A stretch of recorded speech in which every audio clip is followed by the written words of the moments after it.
जय झूलेलाल। अॼु मां तव्हांखे ॿुधाईंदसि श्री सत्यनारायण स्वामीअ जी कथा सिंधीअ में। त सभई प्रेम सां चओ श्री सत्यनारायण स्वामीअ जी जय। विर्त लाइ सामग्री: 4 केवड़े जा थंबा, नारियल, अंब जा पन्ना, श्री सत्यनारायण स्वामीअ जी मूर्ति, लोटो, पंचामृत, कच्चा चांवर, 1 जनेऊ, कनका, कपाह, अगरबत्तियूं, गुलाब जा गुल, 1 ॾीओ, प्रसाद 1.25 सेर, जो प्रसाद थे पताशा, मेवो, कालो, पान सुपारी, तुलसीअ जा पन्ना, 5 रतन, कपूर। विर्त रखण जी विधि: विर्त रखण वारो पूर्णमासी, उमास, एकादशी या संक्रांत जे ॾींहुं जॾहिं श्रद्धा थिए तॾहिं पहिरनि जेके सफ़ा करे केवड़े जा थंबा खोदे सुके आटे जो मंडप ठाहे, नवां ग्रहण ऐं ॿिया देवताउनि जे नाले पूॼा करे, नव ग्रहण ऐं ॿियनि देवताउनि जे नाले पूॼा करे, श्री सत्यनारायण स्वामीअ जी मूर्ति अॻियां रखी नमस्कार करे, पोइ गणेश ऐं सूरज आदि नवग्रह जी पूॼा करे, श्री सत्यनारायण स्वामीअ जो ध्यानु धरे। हे श्री सत्यनारायण स्वामी, सारे जगत जो मालिक आहीं। हे दुख भंजन, असांजा पाप नाश कर ऐं मन जी कामना पूरी कर। पोइ आचमनी भरे श्री सत्यनारायण स्वामी जे चरणनि ते विझी चवे त हे सत्यनारायण स्वामी, हिन जल खे ग्रहण करे शांति ॾे। असांजी तोखे वारंवार नमस्कार आहे। ॿी आचमनी भरे अॻियां छॾे चवे त हे कृपा निधान, ही अर्क तव्हां ग्रहण कयो। असांजी तोखे नमस्कार आहे। वरी 3 आचमनी भरे अॻे वांगुरु अजय अॻियां छॾे चवे त हे पुरुषोत्तम, हे दीन दयाल, तूं हीअ पंचामृत क़बूल कर। पोइ कपिड़ा पहिराए उन वक़्तु हथ जोड़े चवे त हे सत्यनारायण स्वामी, तव्हीं राज़ी थी हीअ जणियो क़बूल कयो। तिलक ॾे अगरबत्तियूं जलाए चवे त हे टिनी लोकनि जा नाथ, ही शयूं तूं अंगीकार कर। पोइ श्री सत्यनारायण स्वामीअ जे अॻियां ॾीओ ॿारे फल प्रसाद दक्षिणा अॻियां रखी चवे त हे स्वामी, घीअ जो बणियल हीअ प्रसाद तव्हीं स्वीकार कयो। पोइ पान सुपारी ऐं इलायची अॻियां रखी हथ जोड़े नमस्कार करे त हे प्रभु, जगत अधर मां जेके शयूं तव्हांजे अॻियां रखियूं आहिनि से अंगीकार कर। मूंखे पूॼा में का भुल चुक थींदो त उहो हे बख़्शण तूं बख़्श। मुंहिंजी तुंहिंजे अॻियां हरदम नमस्कार आहे। तूं मुंहिंजा कष्ट नाश कर ऐं मन इच्छा पूर्ण कर। बोलो श्री सत्यनारायण स्वामीअ जी जय। अध्याय 1। कंहिं समय हिकिड़े ॾींहुं नेमशारण्य तीर्थ ते सौनिक आदि 88,000 ऋषि पाण में गॾिजी पुराण जो रेवाचंद जी सूत जी महाराज खां पुछण लॻा त हे मुनीश्वर, विर्त जे रखण करे कहिड़ो फल तो प्राप्त थिए? उहो कहिड़ो विर्त आहे जंहिंजे रखण सां संसार जा सभु कष्ट नाश थी वञनि था ऐं मनोकामना पूर्ण थिए थी? सो हे महामुनि, तव्हीं कृपा करे असांखे सभु वर्णन करे ॿुधायो। श्री सूत जी महाराज सभिनी जी अहिड़ी इच्छा ॾिसी प्रेम में भरिजी चवण लॻो त हे ऋषियो, हिकिड़े ॾींहुं श्री विष्णु भॻवान खां जेको नारद मुनि पुछियो हो ऐं जेका वरंदी खेसि श्री विष्णु भॻवान ॾिनी हुई, सा कथा मां तव्हांखे ॿुधायां थो। तव्हीं ध्यानु ॾेई ॿुधो। हिकिड़े ॾींहुं नारद मुनि संसारी मानुषनि जे कल्याण वास्ते घणेई लोक घुमंदो फिरंदो आख़िर अची मृत्यु लोक में आयो। मृत्यु लोक जे माण्हुनि खे तरह तरह क़िस्म जे दुखनि में दुखी ॾिसी ऐं अनेक जन्म में जमंदो मरंदो ॾिसी ऐं मानुष खे पाप जे करे दुख भोगींदो ॾिसी दया आणे वीचार करण लॻो त हिननि वीचारनि जो मोक्ष कीअं थिए ऐं कीअं हिन दुखी रूपी दयामान लंघे पार पवां ऐं कीअं हिन दुख रूपी दया मां लंघे पार पवनि। इहो वीचार करे नारद मुनि वीणा वॼाईंदो हरि गुण ॻाईंदो श्री विष्णु भॻवान सां मिलण लाइ वैकुंठ हलियो। नारद मुनि वैकुंठ में अची श्री विष्णु भॻवान जो दर्शन करे प्रसन्न चित थी हथ जोड़े वेनती करण लॻो त हे कमलापति, हे लक्ष्मीनाथ, तू बेअंत आहीं, तू माया का रहत आहीं, सृष्टि हरता करता आहीं। हे देवन जा देव, शत्रभुजधारी, तू भक्तन जी अप्रातारण लाइ सर्वशक्तिवान आहीं।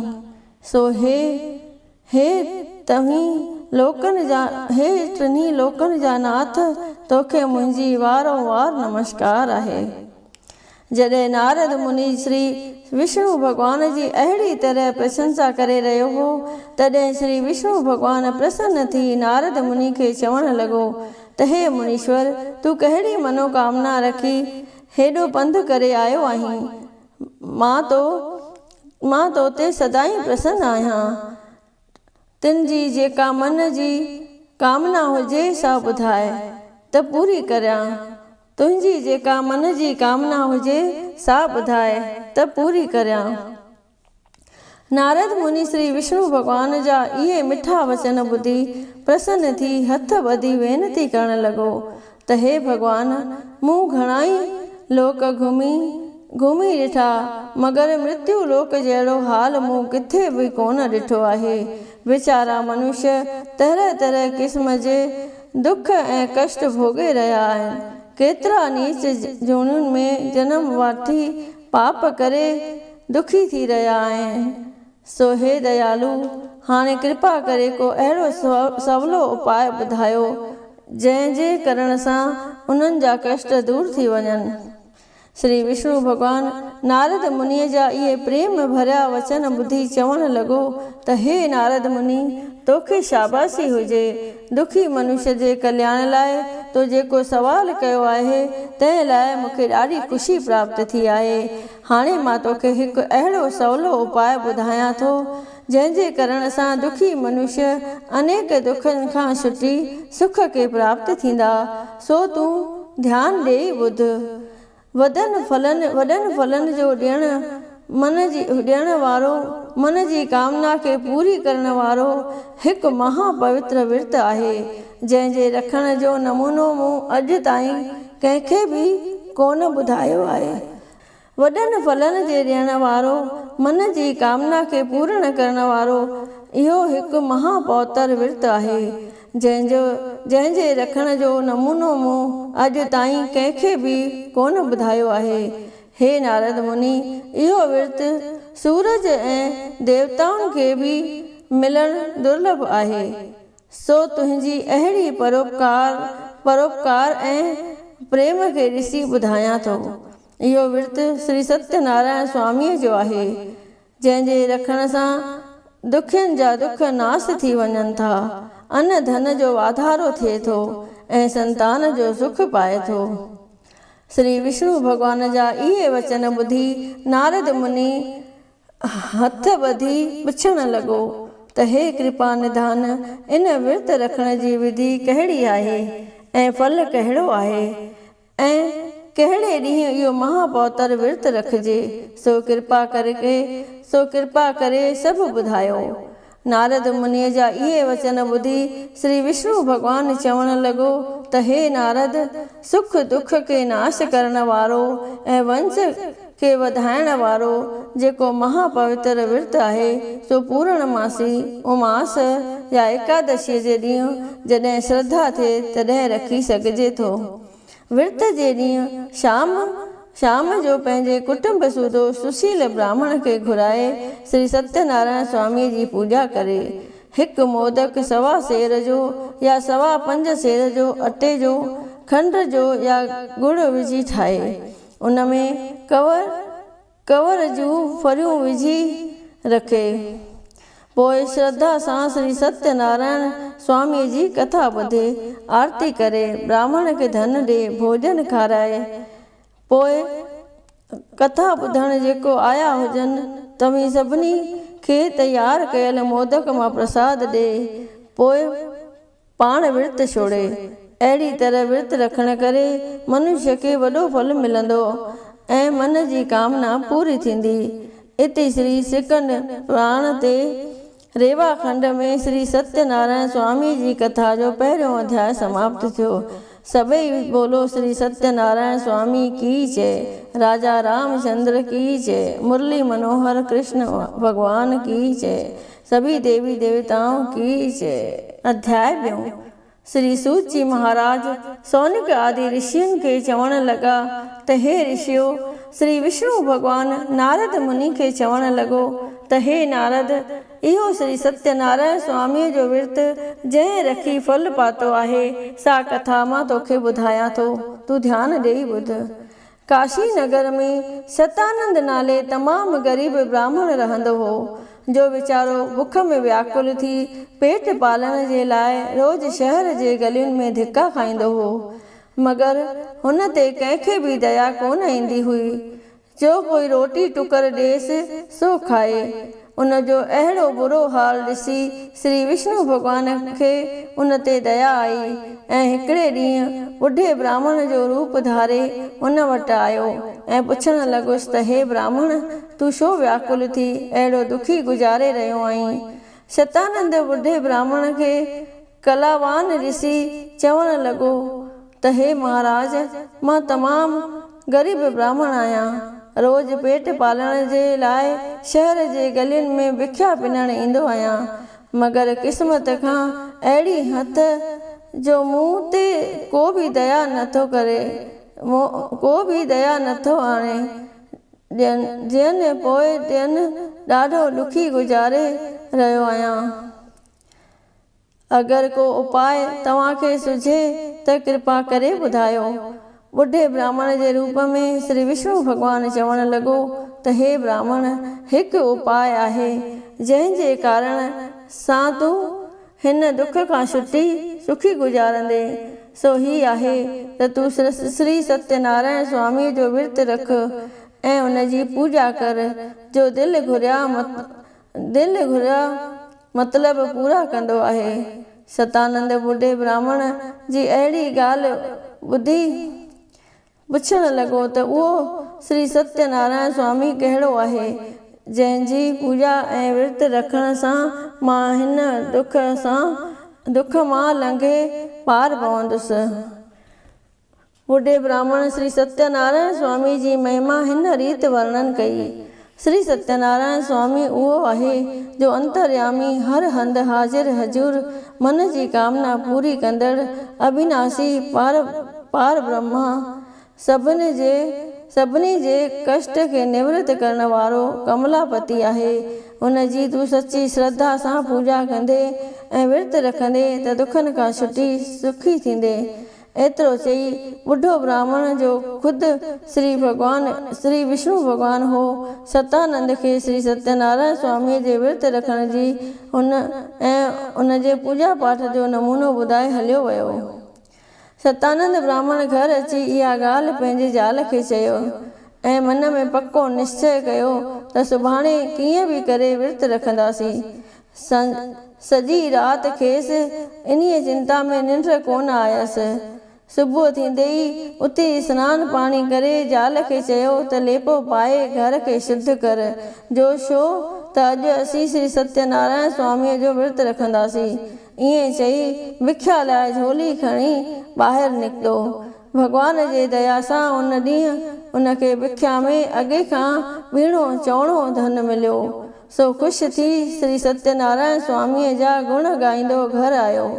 पोइ पंहिंजे मिटनि माइटनि खे घुराए श्री सत्यनारायण स्वामीअ जो पूजन करे वेनती करण लॻो त हे सच्चिदानंद, हे पार ब्रह्म, मां थोरी ॿुधीअ वारो तुंहिंजे शरण में आयो आहियां। हे विष्णु भॻवान, तूं मुंहिंजा दुख दूर कर।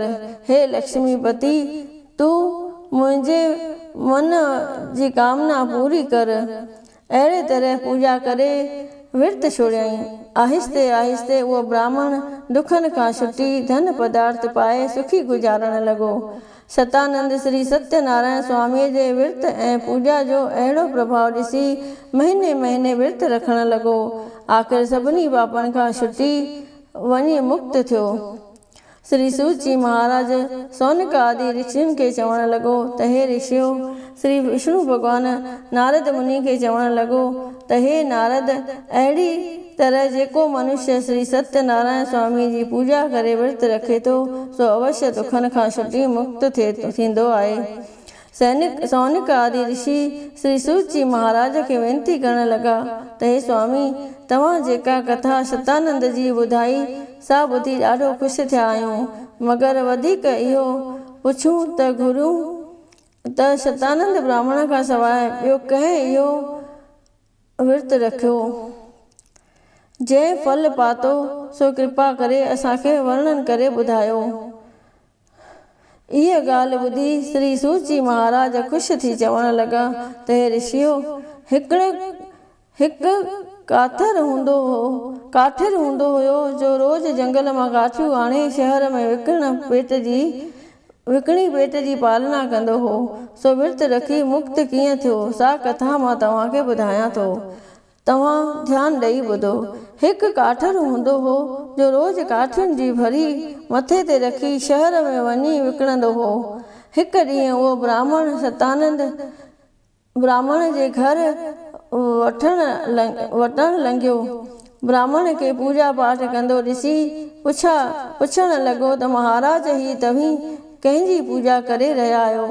काठिर जी इहा ॻाल्हि ॿुधी ब्राह्मण चवण लॻो त मां श्री सत्यनारायण स्वामी जी पूजा करे रहियो आहियां, जो अन्न धन जे वधाइण वारो, दुखनि खां छॾाइण वारो। उन्हीअ दुख भंजन मूंखे अहिड़ो पथ ते आंदो आहे। तूं बि थोरी तरसी कथा ॿुधी ऐं प्रसाद वठी हलियो वञ। काठिर इहा ॻाल्हि ॿुधी ॾाढो ख़ुशि थी चवण लॻो त श्री सत्यनारायण स्वामी कलयुग में सचो आहे त मूं ते महिर करे त मां ही काठियूं विकिणी सुभाणे ई श्री सत्यनारायण स्वामीअ जो विर्त रखंदुसि ऐं पूजा पाठ करे श्री विष्णु भॻवान खे प्रसन्न कंदुसि। अहिड़ो मन में वीचार करे प्रसाद वठी काठियुनि जी भरी मथे ते खणी वञी विकिणई। भॻवान जे दया सां खेसि उन भरी जा ॿीणा पैसा मिलिया, जो वठी ख़ुशि थी बाज़ार मां पूजा जो सामान वठी घर आयो। मिटनि माइटनि समेत श्री सत्यनारायण स्वामीअ जो विर्त रखी पंहिंजो बुद्धि अनुसार पूजा करे श्री विष्णु भॻवान खे प्रसन्न कयो। विर्त रखण जे प्रभाव सां उन काठिर जूं सभु मनोकामनाऊं पूरियूं थियूं ऐं संसार जा सभु सुख भोगे वञी मुक्त थियो। इति श्री सिकंद पुराण जे रेवा खंडे श्री सत्यनारायण स्वामीअ जी कथा जो ॿियों अध्याय समाप्त थियो। सभई चओ श्री सत्यनारायण स्वामीअ जी जय। राजा रामचंद्र जी जय। मुरली मनोहर भगवान जी जय। सभी देवी देवताओं जी जय। सभिनी देवी देवताओं जी जय। अध्याय 3। श्री सूत जी महाराज सौनक आदिक ऋषीश्वरनि खे चवण लॻा त हे ऋषियो, विष्णु भॻवान नारद मुनि खे चवण लॻो त मां तोखे ॿी कथा साधू नाले वाणे जी थो ॿुधायां, जो ही विर्त बासे औलाद वरितो पर विर्त न रखियईं। आख़िर घणा ई दुख ॾिसी विर्त रखियईं ऐं सुखी थियो। उल्कामुख नाले सत्यवादी राजा हूंदो हो, जो पंहिंजे पतिव्रता स्त्री सां पतिव्रता स्त्री सां गॾिजी भद्रशीर नदी जे किनारे ते श्री सत्यनारायण स्वामीअ जो विर्तु रखी श्रद्धा सां पूजा पाठ करे रहियो हो त एतिरे में हिकु साधु नाले वाणियो घुमंदो फिरंदो अची उते निकितो। राजा खे पूजा पाठ कंदो ॾिसी पुछियईं त महाराज ही तव्हीं कंहिंजी पूजा करे रहिया आहियो? राजा सौदागर खे चवणु लॻो त मां ही पूजा औलाद जे वास्ते करे रहियो आहियां। श्री सत्यनारायण स्वामी जो विर्तु रखियो अथमि जो अवश्य मुंहिंजी कामना पूरी कंदो। साधु राजा खां इन्हीअ विर्तु रखण जो नमूनो पुछी चवणु लॻो त मां ॻोठु वञी इहो विर्तु ज़रूरु रखंदुसि, छो जो मूंखे बि औलाद कोन आहे। साधु राजा खां मोकिलाए थोरनि ॾींहंनि में अची पंहिंजे ॻोठु पहुतो। घर अची हीअ ॻाल्हि पंहिंजे ज़ाल लीलावंती सां करे चयाईं त असां ही विर्तु तॾहिं रखंदासीं जॾहिं असांखे को औलाद पैदा थींदो। ईअं चई थोरा ॾींहं गुज़ारे कंहिं पास सफ़र ते हलियो वियो। थोरनि ॾींहंनि में भॻवान जे कृपा सां लीलावंती गर्भवती थी। पूरे 10 महीने खे हिकु सुपुत्री धीअ ॼाई जंहिंजो नालो कलावंती रखियऊं। साधु जॾहिं सफ़र तां आयो तंहिंखे हिकिड़े ॾींहुं लीलावंती चयो त हे स्वामी श्री सत्यनारायण स्वामी असांजी इच्छा पूरी कई आहे, सो छो काण त विर्तु रखियो। साधु चयो त कुझु वक़्तु तरस त कलावतीअ जो विवाह करे पोइ विर्तु रखंदासीं। कलावती अॼु नंढी सुभाणे वॾी आख़िर अची विहांउ जे लाइक़ु थी। तॾहिं हिकिड़े ॾींहुं साधु पंहिंजे घर ब्राह्मण खे कलावंतीअ जे लाइक़ु वर जे जांच लाइ चयो। ब्राह्मण साधुअ जे चवण सां वर जी ॻोल्हा कंदो आख़िर अची कंचनपुर में पहुतो। उते हिकु सेठ जे पुट खे सुशील ऐं सुंदर ॾिसी पाण सां वठी आयो। साधुअ खे इहो छोकिरो पसंदि आयो ऐं मूरो चिते ब्राह्मण जे हथां छोकिरे जे माइटनि खे मोकिलाए थोरनि ॾींहंनि खां पोइ सुख सां कलावतीअ जो विवाह थी गुज़रियो। कुझु ॾींहं खां पोइ साधु नाठी समेत बोरियूं भराए वापार लाइ परदेस वञण जी तयारी कई। वरिया गुज़रण खां पोइ श्री साधु विर्तु रखण खां बेपरवाह ॾिसी श्री सत्यनारायण स्वामी उनजे मथां नाराज़ थियो। जॾहिं साधु नाठी समेत रतनपुर में अची पहुतो तॾहिं राजा चंद्रकेतु जे महल मां चोर चोरी करे ऐं उहो चोरीअ जो माल उते फिटी करे भॼी विया जिते साधु नाठी समेत टिकियल हो। चोरीअ जी ख़बर ॿुधंदे ई राजा चोरनि जे पुठियां सिपाहियुनि खे भॼायो। सिपाही ॻोल्हींदे आख़िर अची उन्हीअ साधुअ वटि पहुची विया। साधुनि जे भरीअ सां चोरी थियल माल सुञातो। साधुअ जे भरिसां चोरीअ जो माल सुञातो। वधीक शक ॼाणण ते ॿिन्ही खे हथ कड़ियूं ॿधी अची राजा जे दरबार में पेश कयो। राजा बिना कुझु सोचे वीचारे ॿिन्ही खे खणी जेल में मोकिलियो। हुननि घणी पुकारियो त असीं ॿे आहियूं। श्री सत्यनारायण स्वामी जे नाराज़ थियण करे राजा हुनजी का बि ॻाल्हि कोन ॿुधी। पाण जेको धन माल हो सो बि सभु फुरे पाण वटि रखी छॾियईं। होॾां साधुअ जे ज़ाल ऐं धीअ जा कहिड़ा त बुरा हाल थिया। जेको धन हो सो सभु चोर चोरी करे विया। माउ धीअ ॾाढो दुखी गुज़ारणु लॻियूं। हितां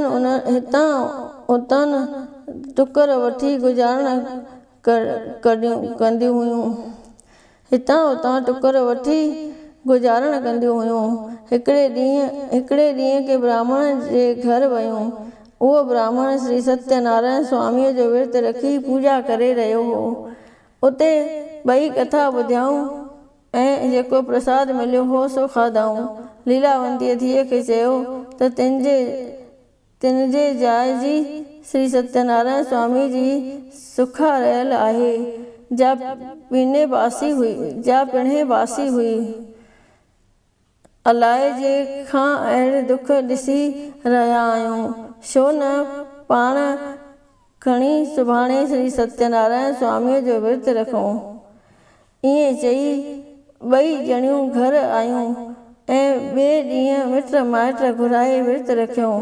लीलावंती श्री सत्यनारायण स्वामीअ खां हथ जोड़े बख़्शाइण लॻी त हे सच्चिदानंद, हे अनाथन जा नाथ, पार ब्रह्म, तूं आसन ते असां ते दया कर। मुंहिंजे पतीअ जो जेको ॾोह आहे सो हे श्री सत्यनारायण स्वामी तूं बख़्श। तूं नाठी समेत सुख जा खती शुती घर अचे, सुख सां घर अचे। हू नाठी समेत सुख सां घर अचे। श्री सत्यनारायण स्वामी लीलावंती जी अहिड़ी प्रार्थना ते ॾाढो ख़ुशि थियो। हिकिड़े ॾींहुं राजा चंद्रकेतु खे सुपिने में चयाईं त ही जेके ॿ वापारी जेल में चोरीअ जे तोहमत ते तो विधा आहिनि से ॿई बेॾोही आहिनि। तूं ॿिन्ही खे सुबुह जो माल समेत रवानो करे छॾ, न त नुक़सान कंदो से। सुबुह थींदे ई राजा सपने वारी ॻाल्हि वज़ीर खे ॿुधाई, जो ॿिन्ही ॼणनि खे जेल मां कढी सनानु पाणी कराए साण दान जेको धन हो तंहिंखां ॿीणो धन ॾेई चवणु लॻो त तव्हां जेको दुख भोॻियो आहे सो प्रभुअ जे करे पलबुध करे भोॻियो आहे। इन्हीअ में असांजो को बि कसूर न आहे। हाणे तव्हां ॿई ॼण आज़ादु आहियो, भले पंहिंजे ॻोठ हली वञो। हू ॿई ॼण ख़ुशि थी राजा के हथ जोड़े नमस्कार करे सुख सां अची पंहिंजे ॻोठ पहुता। इति श्री सिकंद पुराण जे रेवाखंड में श्री सत्यनारायण स्वामी जी कथा जो 3 अध्याय समाप्त थियो। सभई बोलो श्री सत्यनारायण स्वामी जी जय, राजा रामचंद्र जी जय, मुरली मनोहर कृष्ण भगवान जी जय, सभई देवी देवताउनि जी जय। अध्याय 4। श्री सूची महाराज सौनिक आदि ऋषि खे चवण लॻा त हे ऋषियों, श्री विष्णु भगवान नारद मुनि खे चवण लॻो त इहे ॿई ॼणा सहुरो ऐं नाठी देश जा देश घुमंदा वापार मां नालो कमाईंदा ॻोठ आया। जॾहिं ॻोठ जे वेझो अची पहुचा तॾहिं विष्णु भगवान उन्हनि जी आज़माइश वरतण लाइ सन्यासीअ जो रूप धारे ॿिन्ही वटि अची पुछणु लॻो त हे सौदागर, तव्हांजी ॿेड़ीअ में छा पयल आहे, इन्हीअ मां मूंखे कुझु दान ॾींदा। सौदागर धन जी मगरी में चवणु लॻो त हे ब्राह्मण, असांजी ॿेड़ीअ में कुझु कोन्हे, ही सभु कख पन आहिनि। तूं असांखे फुरणु आयो आहीं छा? हाणे हितां हलियो वञ, असां वटि धन कोन आहे।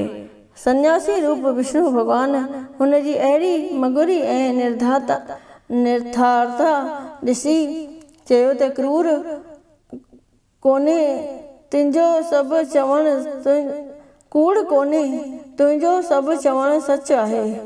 हिन ॿेड़ीअ में कखनि ऐं पननि खां सवाइ कुझु बि कोन रहंदो। इएं चई सन्यासी हलियो वियो।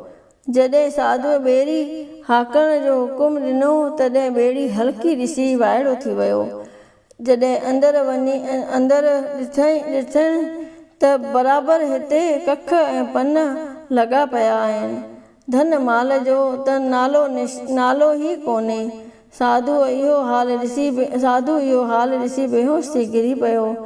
नाठीअ ॾोरी वतिस आयो ऐं होश में अची पुछणु लॻो त एतिरे क़दुरु व्याकुल छो थी आयो। साधु धन माल जी सॼी ॻाल्हि करे ॿुधायसि। जा ॿुधी संदसि नाठी चयो त इहो हिन सन्यासीअ जे श्राप करे थियो आहे, हलो त हली खेसि बख़्शायूं। साधू नाठीअ समेत सन्यासी खे ॻोल्हणु निकितो। सन्यासी खे परियां ई ॾिसी तकिड़ो तकिड़ो वधी अची संदसि पेरनि ते किरी पियो ऐं ज़ोरदार रोई जरो जार रोई वरलाप करे चवणु लॻा त हे स्वामी, असांखे क्षमा कयो। असां ॾाढो अपराध कयो आहे जो तव्हां सां कूड़ ॻाल्हायो अथमि। उहो सन्यासी जो पाण विष्णु भॻवान हो, तंहिं उन्हनि ते दया आणे चयो त मूर्ख साधू, तूं श्री सत्यनारायण स्वामीअ जे विर्त जी सुखा करे फिरी वियो आहीं। एतिरा दुख बि इन करे ॾिसी रहियो आहीं। साधुअ खे हाणे यादगिरी पई त बराबरि मां 2 दफ़ा सुखा करे फिरियो आहियां। सो शर्मिंदा थी बख़्शाइण लॻो त हे स्वामी, बराबरि मूं अपराधी खां भुल थी आहे। हाणे मूंखे दान आणे मुंहिंजो धन माल जीअं अॻे हो तीअं करियो। मां ॻोठु वञी ज़रूरु विर्त रखंदुसि। सन्यासी साधुअ जी इहा वेनती ॿुधी ख़ुशि थी वियो ऐं मन घुरियो वर ॾेई अंतर्ध्यान थी वियो। साधू ॿेड़ीअ ते अची ॾिसे त अॻे वांगुरु धन सां भरी पई आहे। ख़ुशि थी ॿेड़ी हिकिड़े घर ॾांहुं हलियो। थोरनि ॾींहंनि खां पोइ पंहिंजे ॻोठ जे वेझो अची पहुतो। हिकु नौकर खे अॻवत ख़बर ॾियण लाइ घर मोकिलियईं। नौकर साधुअ जे स्त्री लीलावतीअ खे हुननि जे अचण जी ॻाल्हि ॿुधाई। लीलावती हुन वक़्तु श्री सत्यनारायण स्वामीअ जी पूॼा करे रही हुई। जंहिं ख़बर ॿुधी सो झटिपट पूॼा पूरी करे हली आई। कलावतीअ खे चवंदी आई त धीअ तूं भी पूॼा करे जल्दी वेई अचिजांइ। कलावती पंहिंजे पतीअ सां मिलण जे ख़ुशीअ में जहिड़ी तहिड़ी पूॼा करे प्रसाद छॾे माउ जे पुठियां हली वई। कलावती वई त मस अची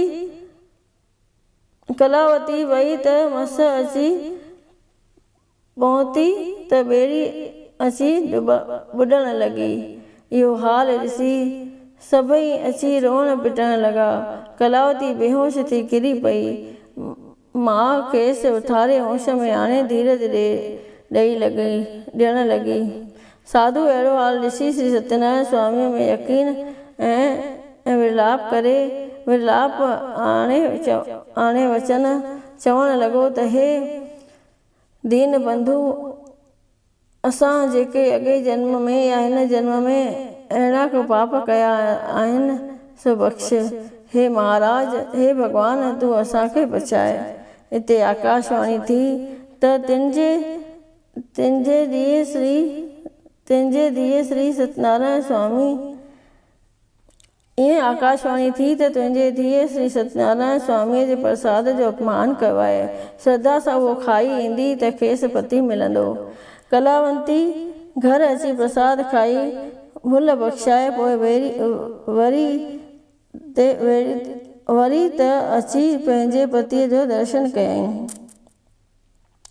पोइ त सभु गॾिजी ख़ुशियूं कंदा घर आया। साधू घर अची श्री सत्यनारायण स्वामीअ जो विर्त वॾे धूमधाम सां रखियो।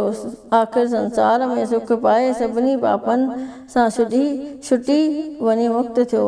इति श्री सिकंद पुराण जे रेवा खंड में श्री सत्यनारायण स्वामीअ जी कथा जो 4थों अध्याय समाप्त थियो। सभई चओ श्री सत्यनारायण स्वामीअ जी जय। राजा रामचंद्र जी जय। मुरली मनोहर कृष्ण भगवान जी जय। सभई देवी देवताओं जी जय। अध्याय 5। श्री सूत जी महाराज सौनक आदि ऋषियुनि खे चवण लॻा त हे ऋषियों, श्री विष्णु भॻवान नारद मुनि खे जेका राजा तुंगध्वज जी कथा ॿुधाई हुई, जो प्रसाद जो निरादर करण करे दुख पातो हो, सा कथा तव्हां ध्यान ॾेई ॿुधो। तुंगध्वज नाले हिकिड़ो प्रजापालक राजा हूंदो हो। हिकिड़े ॾींहुं शिकार कंदे कंहिं वन में अची निकितो। जिते ग्वाल पंहिंजनि कुटुंब समेत श्री सत्यनारायण स्वामीअ जो विर्त रखी वेठे पूजा कयऊं। राजा पंहिंजे अभिमान में श्री सत्यनारायण स्वामीअ खे नमस्कार बि कोन कयो ऐं प्रसाद बि कोन वरिताईं। पंहिंजे अभिमान में ई घोड़े ते चढ़ी घर ॾांहुं हलियो वियो। परमेश्वर जी लीला अजीब आहे। तुंगध्वज राजा खे 100 पुट हुआ। से सभई प्रसाद जे निरादर करण करे मरी वयसि ऐं माल मिल्कियत बि भस्म थी वयसि। राजा जॾहिं इहो हाल ॾिठो तॾहिं ॾाढो दुख थियुसि। वीचार करे मालूम कयईं त ही दुख करे अभिमान करण करे प्राप्त थियो आहे। हीअ दुख कूड़े अभिमान करण करे प्राप्त थियो आहे। सो श्री सत्यनारायण स्वामी जे प्रसाद जो निरादर कयो। राजा पछताईंदो उन वक़्तु घोड़े ते चढ़ी साॻिए हंधि ग्वालनि वटि आयो। हथ जोड़े श्री सत्यनारायण स्वामीअ जे अजय बख़्शाइण लॻो। पोइ प्रसाद खाई श्रद्धा धारे चरणामृत वठी घर आयो ऐं सभिनी पुटनि जे वात में विधी। कुदरत ईश्वर जी जो ई सभु उथी जीअरा थिया ऐं धन पदार्थ बि अॻे वांगुरु थी पियो।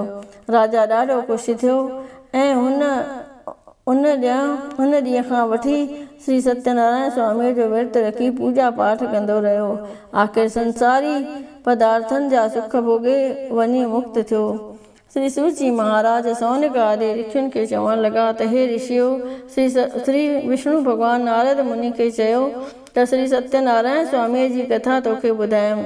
जंहिं जिन रखी तंहिं फल पातो।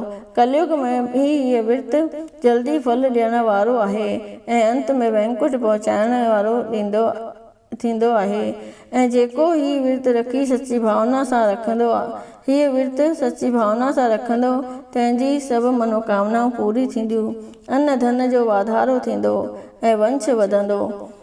घणे वक़्त ताईं दुनिया जा सुख भोगे वरी मुक्त थींदो। हे नारद, जिन जिन विर्त रखी मुक्ति हासिल कई तिन जे ॿिए जनम जा नाला ॿुध। सतानंद ब्राह्मण सुदामा जो जनम वरितो, जो श्री कृष्ण जो भगत थी मुक्त थियो। काठियर धीरज जो जनम वरितो, जो भीलण जो रजा थी ऐं श्री रामचंद्र जो भजन करे मुक्त थियो। उल्कामुख नाले राजा दशरथ महाराज जो जनम वरितो, जो श्री रघुनाथ जो ध्यान धरे मुक्त थियो। साधु नाले वाणियो राजा मोरध्वज जो जनम वरितो, जंहिं पंहिंजे ई हथनि सां पंहिंजो अधु शरीर करे कारे सां चीरे श्री कृष्ण खे अर्पण करे मुक्त थियो। तुंगध्वज नाले राजा स्वाभिमान्यु जो जनम वठी धर्मपूर्वक राज हलाए मुक्त थियो। जे श्री सत्यनारायण स्वामीअ जे कथा जो पाठ करे थो अथवा ॿुधे थो, सो संसार जे बंधन खां छुटी मोक्ष पाए थो। इति श्री सिकंद पुराण जे रेवाखंड में श्री सत्यनारायण स्वामीअ जी कथा जो 5 अध्याय समाप्त थियो। सभई चओ श्री सत्यनारायण स्वामीअ जी जय। राजा रामचंद्र जी जय। मुरली मनोहर कृष्ण भगवान जी जय। सभई देवी देवताओं की जय। आइए सभी प्रेम से सत्यनारायण भगवान की आरती करें। जय लक्ष्मी रमणा स्वामी, जय लक्ष्मी रमणा।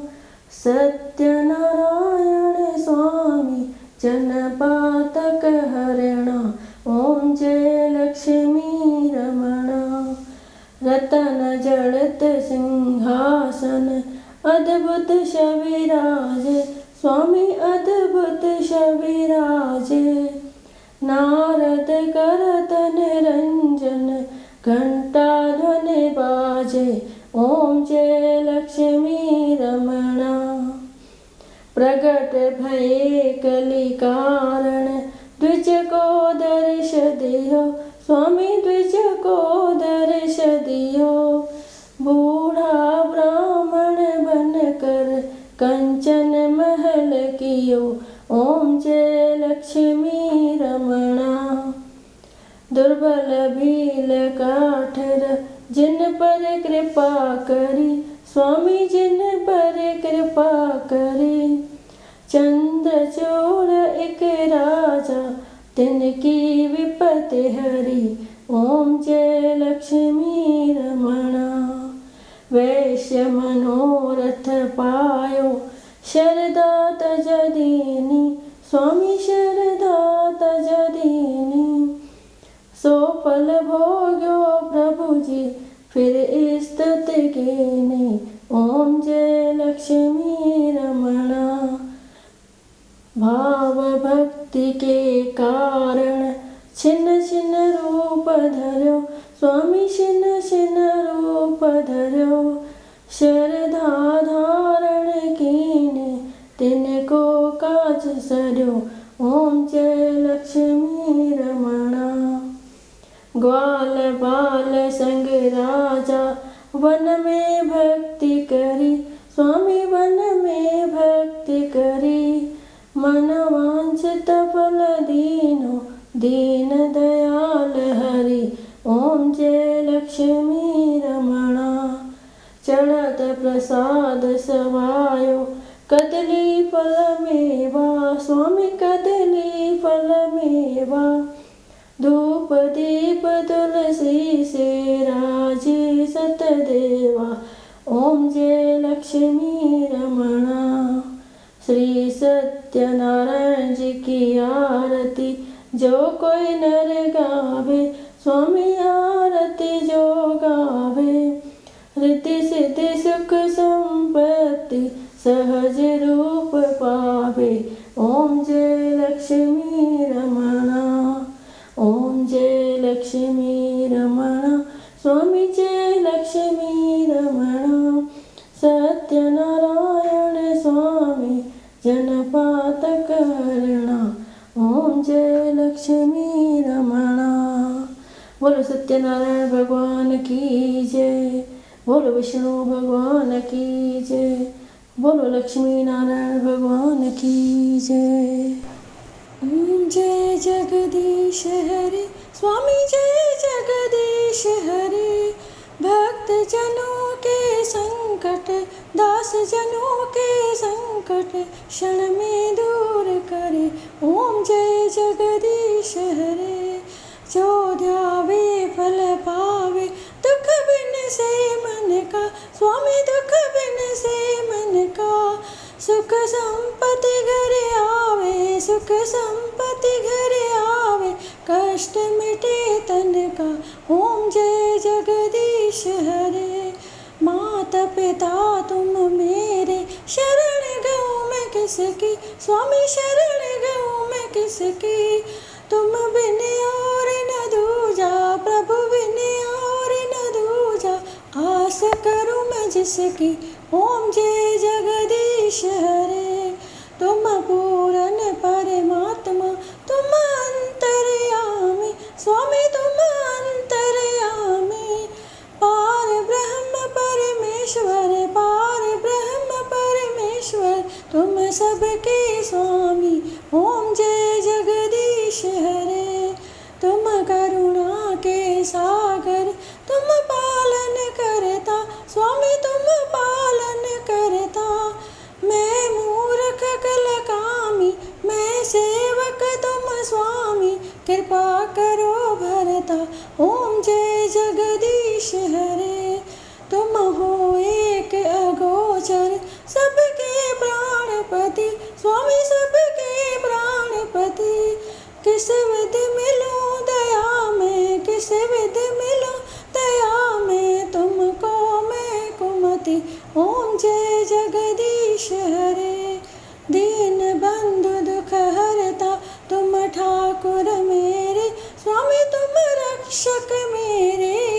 अपने हाथ उठाओ अपने शरण बिठाओ। द्वार पड़ा तेरे। ओम जय जगदीश हरे। विषय विकार मिटाओ पाप हरो देवा। स्वामी पाप हरो देवा।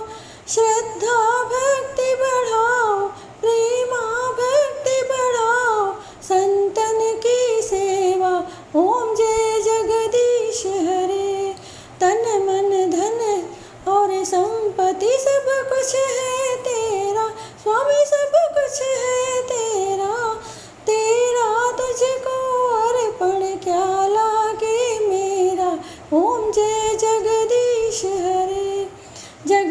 ईश्वर जी की आरती जो कोई नर गावे, स्वामी आरती जो गावे। कहत शिवानंद स्वामी, कहत शिवानंद स्वामी, मन वांछित फल पावे। घर लक्ष्मी आए, सब दुख मिट जाए। ओम जय जगदीश हरे, ओम जय जगदीश हरे, स्वामी जय जगदीश हरे। भक्त जनों के संकट, दास जनों के संकट, क्षण में दूर करे। ओम जय जगदीश हरे। बोलिए विष्णु भगवान की जय।